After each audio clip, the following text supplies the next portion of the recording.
How to fix the device is being used by another application error on Windows. 1.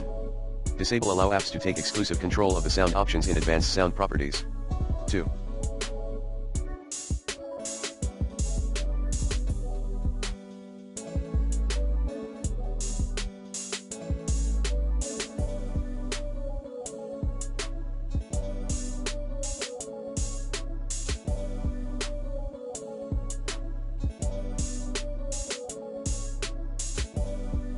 Restart your computer's audio service. 3.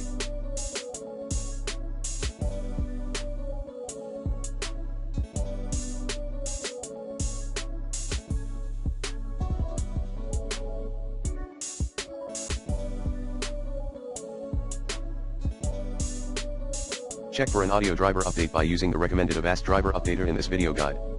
4. Run an SFC scan. 5. Roll back your present drivers, if you can.